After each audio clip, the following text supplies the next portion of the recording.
Welcome to the 2024-25 school year. I'm Kenesha Dees, here to share September's crop of top teachers. Some include one with a passion for history and another who loves English. Without further ado, here they are.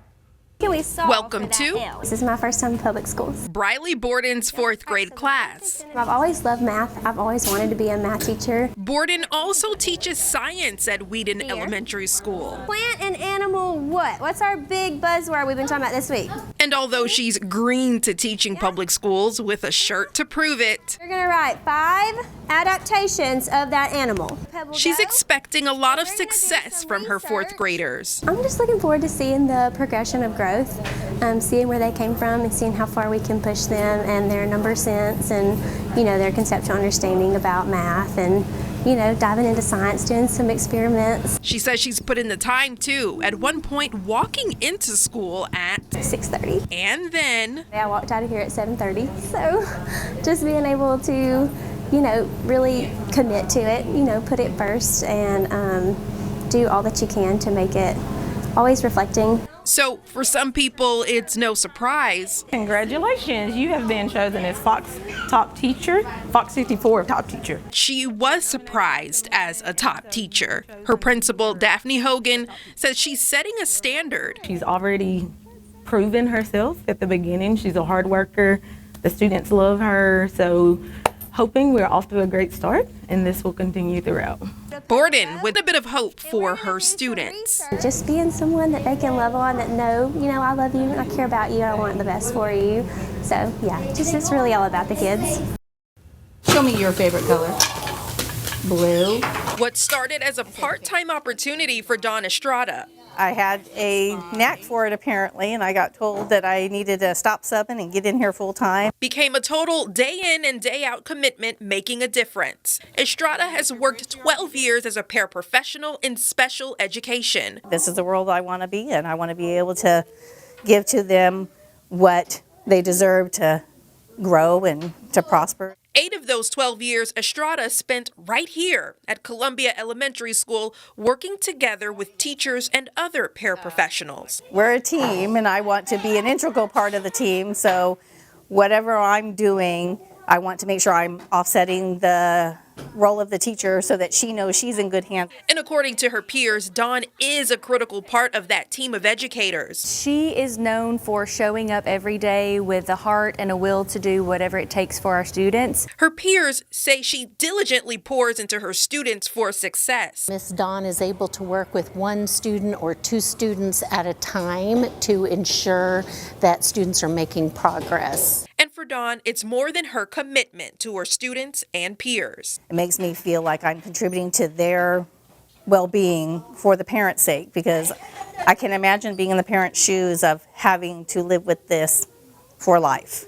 And so if we can offset that in the school setting on any level so the parents have a sense of well-being for their child here, that's what I'm going to give to them. Ready?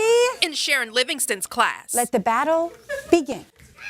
students are living out history. We are reenacting the defeat of the Spanish Armada by the British. So this was a pretty large naval battle. We throw paper balls, and how they move depends on if they were Spanish or British. Livingston teaches freshman students, spending 14 years overall in education, and this being her 4th at Westminster Christian Academy. I have always loved history, probably fell in love with it in middle school when I started reading historical fiction. And one of her students, Carolee Kaufman, can see Livingston's love for history. You can really just tell that she enjoys teaching us. Even if we do go through some rabbit holes, she enjoys talking about them and she really knows what she's talking about. Kaufman says it's a good start to her freshman year and beyond. This class really just helps me get excited for the rest of my high school career. And like Kaufman, Livingston's peers appreciate her innovative approach to teaching. We're very grateful to have Miss Livingston. She makes learning fun, and she also meets the students where they are. So we feel like as a Christian school, Jesus is the best example of a teacher, and he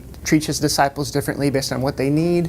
Miss Livingston definitely does that in her classroom. But Livingston hopes her lessons carry far beyond acting out history in the moment. Hopefully, and with my subject in particular, is continuing to remind them that this really does connect to them. They're a few years from voting. What foreign policy do you want the American government to follow? What do you feel on these issues? And I I hope they view my class as being a piece of that. In Caleb Holloman's class, all right, has anyone won yet? there's no learning without fun. Growing up, I always loved reading. So it's no surprise he's taught English and language arts for 2 years at Union Hill School. We're actually studying our vocabulary using an online website called GimKit. The bunch he has, Holloman says it's a must to get creative. 7th and 8th graders, they think that they're too cool for school. And a must to get competitive. In my class, there's always competitions, and I have a lot of little prizes they can win. The prizes vary. There's a lot of incentives, but a lot of kids don't want the $50 bills. They want the random 1 can of spaghetti and meatballs. For Holloman, his philosophy is fun, to make the lessons stick. If I'm excited and I make the lessons exciting for them, they really get engaged. Just ask one of his students. He's a teacher that I wouldn't forget. Mason James Davis. He said he's had Holloman for 2 years now. It's so fun. Even the little events like we're doing now, like little games. The school's principal, Dee Dee Hendricks, says the fun hardly ever stops in Holloman's class. That's what makes Mr. Holloman stand out. He does engage them from bell to bell. Holloman says his whole approach to teaching is different, even with his tattoos, mohawks. He says he still feels accepted from the peers he works with and the students he works for. They looked right past it. But Holloman believes it's bigger than just teaching ELA and his students learning. The English language arts, it's about subtlety. It's about the abstract. Not everything's concrete. So I want them to be able to think for themselves.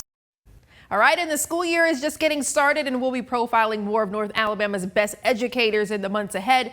If you have someone you'd like to see named FOX54's top teacher, nominate them. You can find the form at fox54.com and watch for more profiles Tuesdays at 5:30 and 9 on Fox 54 News. For now, I'm Kenesha Dees. See you next time.